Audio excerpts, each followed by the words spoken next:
Women in this day and age are starting to create wealth for themselves like never before. The rate of female millionaires, even billionaires, is chart-breaking. All of these lovely ladies on our list happen to be big-time billionaires and businesswomen, but let's certainly not discredit our millionaires out there. Out of the 8 billion people on this planet, only 62,483 of them happen to be millionaires.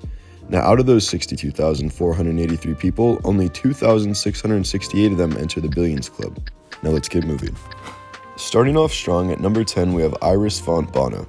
As the queen of Chile's mining industry and the countess of the country's wealthiest family, a vast majority of Iris Font Bono's wealth stems from Antofagasta, the copper mining company she inherited from her late husband, Andronico Luksic, who also founded what has become one of the world's largest copper mining businesses. Mining, however, is not the only industry Iris has taken control over. She is also responsible for other large businesses under the Luksic Group. She is primarily responsible for all the group's banking company, brewing company, and logistics corporation. All of Iris's business ventures leave our first woman on the list with a net worth of $14.5 billion. Moving on, we have Gina Rinehart at number 9. Gina Rinehart is another mining matriarch out of Australia. Gina's main business is the Iron Ore Mining Corporation that was originally established by her father, Lang Hancock. However, she did not inherit her father's wealth, only his burdens. When her father passed away in 1992, Gina was left with a business that was on the verge of bankruptcy, but with due diligence, she managed to turn it around. 20 years after she took over Hancock Prospecting, Gina was declared as the richest woman in the world, but has had to settle at 9th in this year. She still has no plans of stopping soon as she continues to expand her business and travel the world in her $80 million private jet. She lives comfortably with a net worth of $15.5 billion. On to number 8, we have Charlene de Carvalho Heineken. The sole heiress to the Heineken fortune inherited 25% stake of the world's second largest brewing company, Heineken International, after its former CEO and her own father, Freddie Heineken, died in 2002. Being only a child, Charlene was not an active participant in her father's enterprise. She used to only have one share of the company, which was worth $32. Instead of learning the ropes of the family business, she chose to live a low-key life by studying law and settling in London with her husband and children. Within a week of her father's passing, Charlene made the decision of taking over a quarter of Heineken International's shares, giving up her quiet days in London to the demanding life of a businesswoman. As Heineken International's executive director, she is currently the Netherlands' wealthiest entrepreneur with a net worth of $15.8 billion.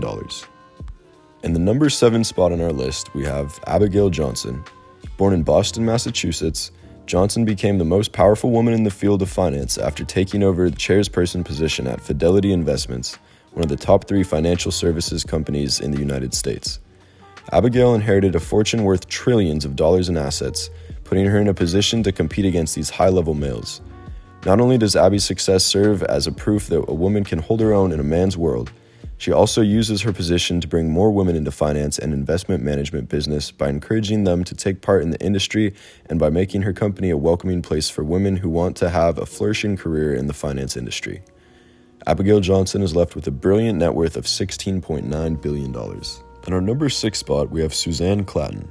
The 56-year-old German-born businesswoman and mother of 3 currently owns over 19% of the world's largest makers of luxury automobiles, BMW, which also owns the Mini Cooper Marquis and the Rolls-Royce brand.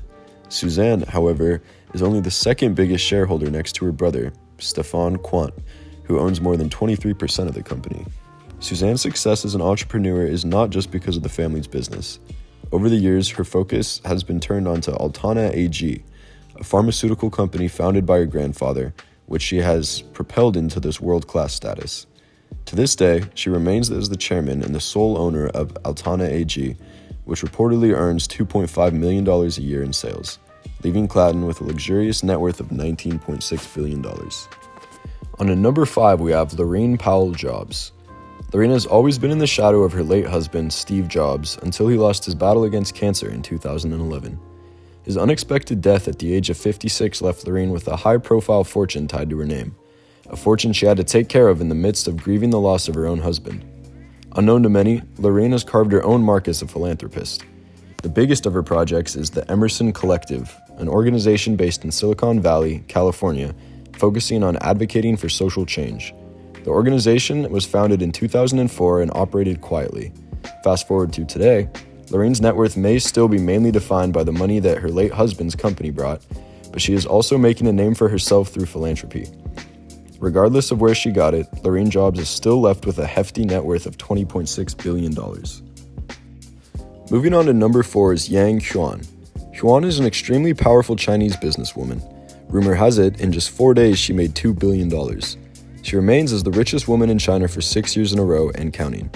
As the vice chairman of the real estate business, Country Garden Holdings, the figures are not at all surprising, especially knowing that she owns 57% of the company's shares.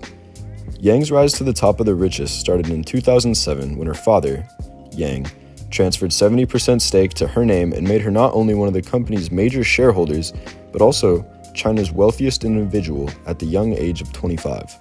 The mega billionaire's fortune, however, does not revolve entirely around the family's real estate business.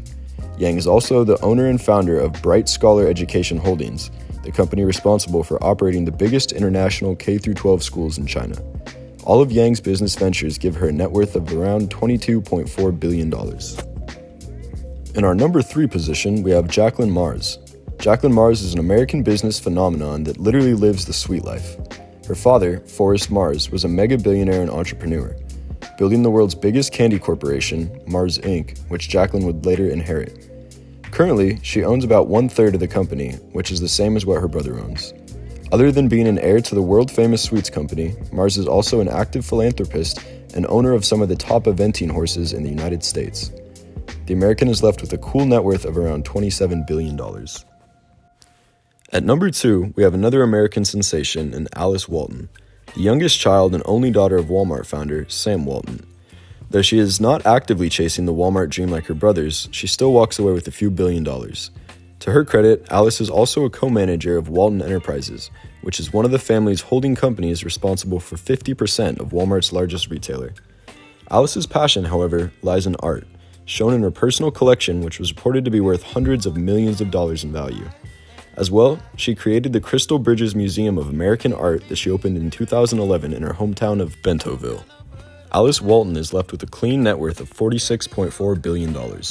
Now onto our number 1 spot on the list and the wealthiest woman on this earth. We have none other than Francoise Bettencourt Meyers. Before she was declared the owner of the $107.5 billion stake in L'Oreal after her mother's death, Francoise was already playing a big role in overseeing the family's fortune as the head of their own investment company, as well as the president of the Bettencourt Schuler Foundation. But although the late Lillian Bettencourt was the richest woman in the world until the day she died, Francoise manages to hold her own as she secures the first spot in this year's list of the world's wealthiest women. Aside from inheriting one of the biggest cosmetic corporations around, Francoise is also a successful author of Greek mythology and literature that focuses on Jewish-Christian relations. Our richest woman in the world lives comfortably with a net worth of $53.2 billion. We hope you enjoyed the video. If you did, be sure to subscribe and leave a thumbs up, as well as comment what other videos you'd like to see. Don't leave me here high and dry.